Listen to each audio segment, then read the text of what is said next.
Here at Nomad Capitalist, we talk about the importance of having second citizenship and possibly even multiple citizenships as a way to diversify, as a way to find new opportunities in business, for your family, for your freedom.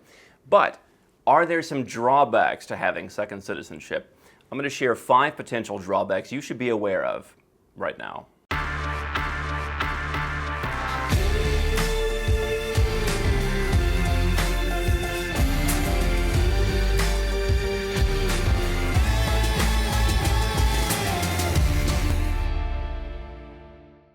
Hi, I'm Andrew Henderson, and here at Nomad Capitalist, we help 7- and 8-figure entrepreneurs legally go where they're treated best. You can learn more at nomadcapitalist.com. And a hat tip for today's video to the Points guy who wrote an article talking about some of these same drawbacks that we're going to discuss today.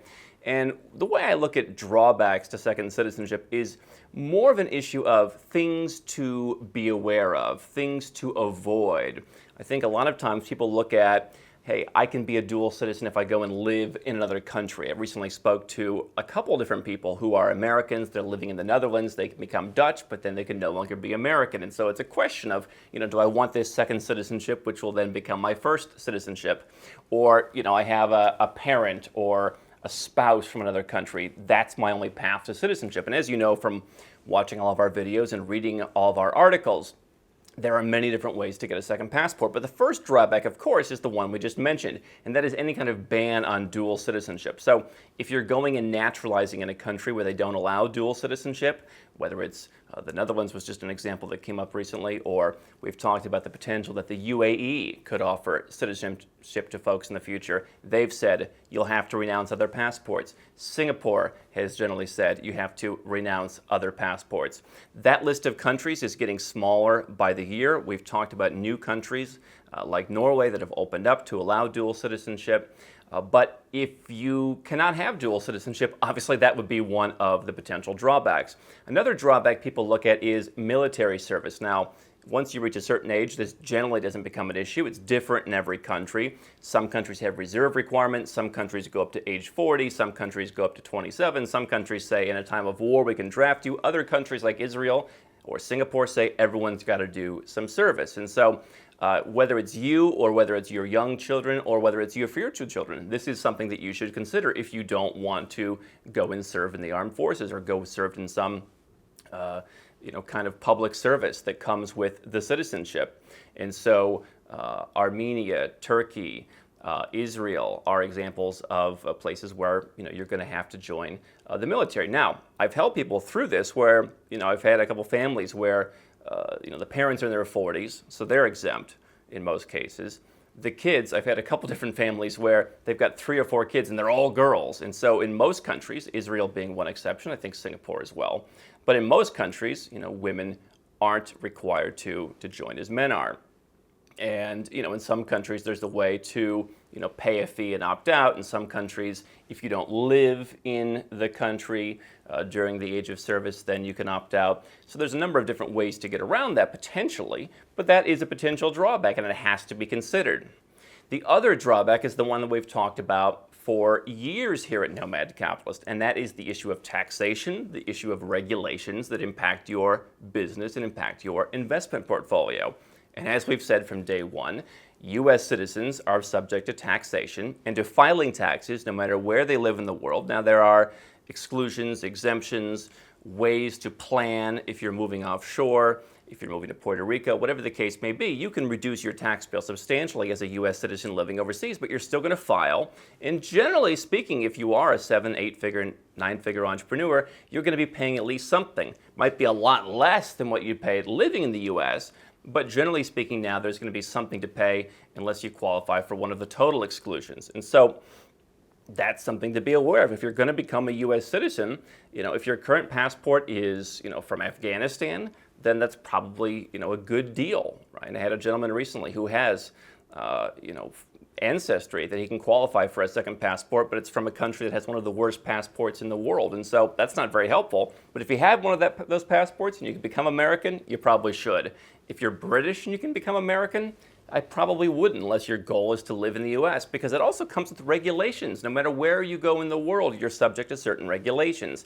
And now you're seeing China start to do the same thing. You're seeing South Africa talking about that. You've seen elected officials in places like Canada talk about, hey, we should do this too.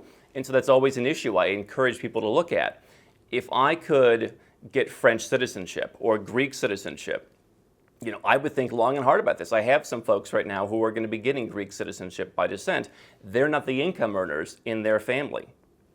And so I'm a little bit less concerned about it in that case. But, there's some kind of chance that one of these countries gets together and decides, now that we have information sharing for our residents, let's extend that to citizenship-based taxation. So I'm not saying that you shouldn't get a second passport because this is going to be an issue, but I'm saying you should be aware of which passport you're getting and how those things are going to affect you.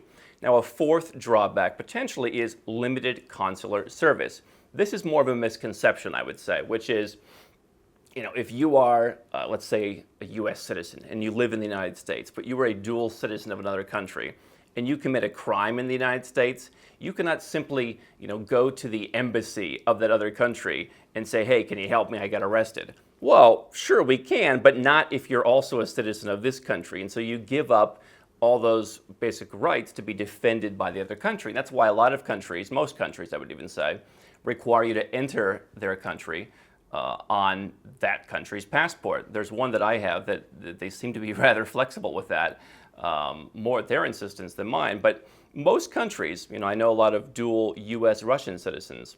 They leave the U.S. on their U.S. passport, enter Russia, leave Russia on the Russian one, and then fly back. And so in some cases, like in Russia, they will ask you, do you have dual citizenships? Most countries don't do that. Most countries don't make you report it, but that is something to certainly be aware of and understand that you're not going to get representation from the other country when you're in your home country. The fifth and final drawback won't apply to most of us, but it has applied to a couple people that I've worked with over the years, and that is potential issues working for or working with the government. So if you have a government job, having a dual citizenship may affect that.